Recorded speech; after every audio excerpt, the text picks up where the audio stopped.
দেখুন, ব্যাপারটা হচ্ছে আমি এটার সাথে সহমত হতে পারছি না।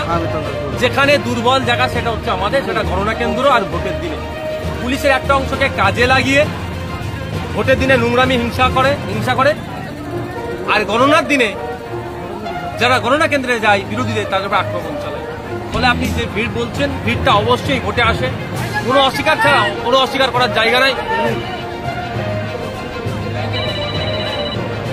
কোনো অস্বীকার করার জায়গা নাই। যারা এই ভয়ঙ্কর সিচুয়েশনে বাড়ি থেকে বার হলে তৃণমূল টার্গেট করছে, তাদের নামে মিথ্যা মামলা দিতে পারে, তাদেরকে মারধর করতে পারে, তাহলে এই ভয়ঙ্কর সিচুয়েশনে যারা রাস্তায় নেমেছে বা যারা ব্রিগেডে আসছেন তারা প্রত্যেকেই ভোট দেবেন। কিন্তু দুর্ভাগ্যের বিষয়, আমরা তাদের ভোটটাকে সিকিউর করতে পারছি না, এটি আমাদের দুর্বলতা। আমি সার্বিক সফলতা কামনা করছি। এটা মেহনতি মানুষের, খেটে খাওয়া মানুষের ব্রিগেড হচ্ছে। আমি তো খেটে খাওয়া মানুষ, মেহনতি মানুষের পক্ষেই। আমরা শ্রমের যে মূল্যায়ন হচ্ছে না তার বিরুদ্ধে আমরা শ্রমের মূল্যায়নের পক্ষে তো আমরা সফলতা কামনা করেছি। আইএসএফের ভাঙড়ের যে সভা, সেখানে পুলিশকে সেভাবে দেখা না গেলেও আজকে ভাঙড়ের তৃণমূলের সভায় পুলিশকে বাড়তি সক্রিয় হতে দেখা গেল, রাস্তায় নামতে দেখা গেল ভাঙড় ডিভিশনের ডিসি সৈকত।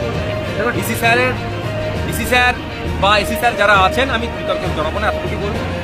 সেই শামসেরগঞ্জ থেকে শুরু করে, জঙ্গিপুর থেকে শুরু করে, যেখানে পুলিশকে সক্রিয় হওয়া দরকার সেখানে নিষ্ক্রিয়, আর যেখানে পুলিশকে স্বাভাবিক হওয়া দরকার সেখানে পুলিশ অতি সক্রিয়।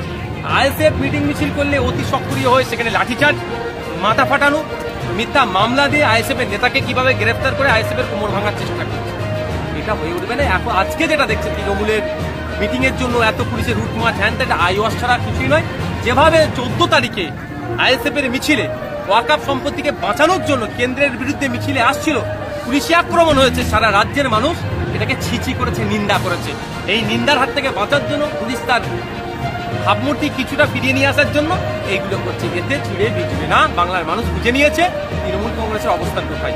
জাতীয় মহিলা কমিশন আজকে নিহতের বাড়ি থেকে চলে যাওয়ার পরে রাজ্যসভার সাংসদ সামিরুল, জঙ্গিপুরের সাংসদ খলিলুর, শামসেরগঞ্জের বিধায়ক জাফরাবাদের মৃতের বাড়িতে গিয়ে বললেন রাজনীতি করার জন্য এখন অনেকে আসবে, প্রতিশ্রুতি দেবে, কিন্তু 1 মাস পর এদের আর খুঁজে পাওয়া যাবে না। আপনাদের পাশে আমরাই থাকবো, তৃণমূলের সরকার। ব্যাপারটা হচ্ছে, আমি আপনাদের বলি, জাতীয় মহিলা কমিশনের যিনি এসেছেন, দুর্ভাগ্যের বিষয় আমাদের এবং আমাদের রাজ্যপাল যে আচরণটা বলেন আমাদের কাছে অত্যন্ত দুর্ভাগ্যজনক লাগলো। ওই দিনকে আরেকটি ছেলে পুলিশের গুলিতে মারা গিয়েছে, এই অভিযোগ। দুজন বাবা, পিতা পুত্র এবং আরেকটি ছেলে, 3 জনের ক্ষতিগ্রস্ত মারা গিয়েছে। উচিত ছিল, আমি উচিত না, আমি ওনাকে সাজেস্ট করছি। আমি ভেবেছিলাম যে প্রত্যেক যারা ক্ষতিগ্রস্ত হচ্ছে তাদের কাছে যাবে, কিন্তু দুর্ভাগ্যের বিষয় এখানেও যেন একটা জাতীয় মহিলা কমিশন বা রাজ্যপালের ভিজিটটাও যেন কোনো জায়গায় আমাদের একটা রাজনীতির ভিড় দেখা হচ্ছে, এটা মোটেও কাঙ্ক্ষিত নয়। জাতীয় মহিলা কমিশন থেকে শুরু করে রাজ্যপাল হচ্ছে একটা নিরপেক্ষ বডি, এনাদের কাছ থেকে আমরা নিরপেক্ষতা আশাই করবো, কিন্তু সেটা হচ্ছে না। আর সামিরুল সাহেব, খলিলুল সাহেবদের কথা বলবেন না, এদের নাম যত কম নেবেন তত বলে। এরা পচে গিয়েছে, এদের দলের কর্মীরা একজন চেয়ারম্যান না কার ভিডিওতে ঘুরছিল দেখছিলাম, ওকে তো ইমিডিয়েট জিজ্ঞাসাবাদ করা দরকার। ওখানে উনি কি করছিলেন, কার সাথে ফোন করে কথা বলছিল, কল লিস্ট চেক করা দরকার, যে ওই ভূমিকা কি, যে শামসেরগঞ্জ বলুন আর ওই এলাকাটাতে যে সাম্প্রদায়িক সম্প্রীতি বিঘ্ন ঘটলো, অনেক মন্দির আক্রান্ত হয়েছে, মসজিদ আক্রান্ত হয়েছে, হিন্দু মুসলমান নির্বিশেষে তাদের বাড়ি ভাঙচুর হয়েছে। এর মধ্যে রহস্যটা কি, এটা না বলে তারা এখানে এসে ফটোতে মলম লাগাতে আসছে। জাফরাবাদের ঘটনায় আজকে 4র্থ অভিযুক্ত হিসেবে জিয়াউল শেখ ধরা পড়ল। একদম একটানা ছাড় পায়, যারা মন্দিরে আক্রমণ করেছে, যারা মসজিদেও আক্রমণ করেছে, একটানা ছাড় পায়। এবং সাথে সাথে ওই যে ছেলেটিকে অভিযোগ পুলিশের ছোড়াগুলিতে মৃত্যু হয়েছে, কার ছোড়াগুলিতে মৃত্যু হয়েছে সেটাও যেন খুঁজে বার করা হয়, তারও যেন তদন্ত এবং দোষীরা যেন শাস্তি পায়। কিন্তু তৃণমূল তো বারে বলছিল যে এর পিছনে বাংলাদেশিরা রয়েছে, বহিরাগতরা রয়েছে, কিন্তু এখনো পর্যন্ত সেরকম তো বাংলাদেশি বা বহিরাগত তথ্য আসছে না। এটা বিজেপিও বলছিল, তো বিজেপি বলছিল, বলা বন্ধ করে দিয়েছে, তাহলে অমিত শাহজির দিকে প্রশ্ন চলে যাচ্ছে। সেন্ট্রাল ফোর্স অর্থাৎ বিএসএফ কি করছিল সে প্রশ্ন উঠে যেত। আর ইন্টারনাল সিকিউরিটি দেখার দায়িত্ব তো এগুলো পুলিশের আইবির, তো তারা কি করছে, তারা আইএসএফ এর কোন নেতা কি করছে দেখে কার নামে মামলা দিতে হবে সেগুলো সাজাতে ব্যস্ত নাকি?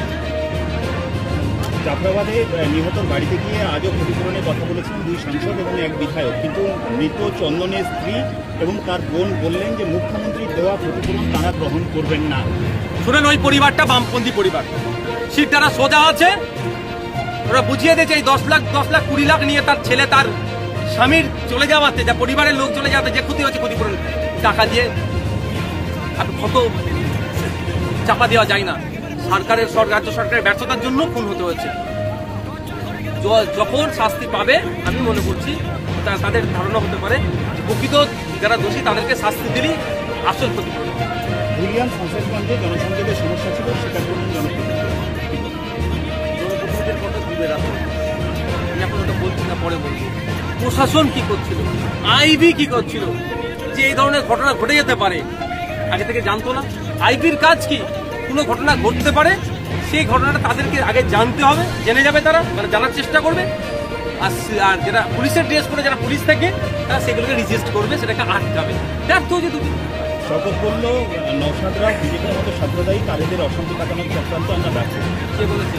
শপথ ওই নটোরিয়াস ক্রিমিনাল যেটাকে ন্যাশনাল হিউম্যান রাইটস কমিশন করেছে, মমতা ব্যানার্জি বলেছে তাকে তুই বোমা দিস। একটা শব্দ আমাদের বলুন, আমি তো এখানে প্রায় 1 ঘন্টার মতো বক্তব্য দিলাম, 1 ঘন্টার কাছাকাছি। একটা শব্দ সাম্প্রদায়িক শব্দ আমার কাছ থেকে পেয়েছে এখন আমি সত্যি বলছি, এটাকে অনুসরণ দিতে চাই না। শুভেন্দু অধিকারী বলছেন কেন্দ্রীয় সংস্থা এসে ছবি তুলে চলে গেলে হবে না, এতদিন পরে উঠতে পেরেছে। 2021-এর পোস্টপল ভায়োলেন্সের যারা যারা যুক্ত, এই শওকাত মোল্লা এখনো জেলের বাইরে আছে কেন? শুভেন্দু অধিকারীর কাছ থেকে জানতে চাইছি। কেউ এমপি হয়ে চলে গেছে দিল্লিতে, তারা জেলের বাইরে আছে কেন এখন? কেন কেন্দ্রীয় human rights, central human rights commission তো, ন্যাশনাল হিউম্যান রাইটস কমিশন তো এসেছিল, তারা যাদেরকে নটোরিয়াস ক্রিমিনাল বলে সার্টিফাইড করলো তারা এখনো বাইরে আছে কেন? শুভেন্দুবাবু কিন্তু আগামী দিনে জবাব দিতে হবে, সেই জন্য শুভেন্দুবাবু এখন থেকেই সেফ জোনে চলে যাচ্ছে।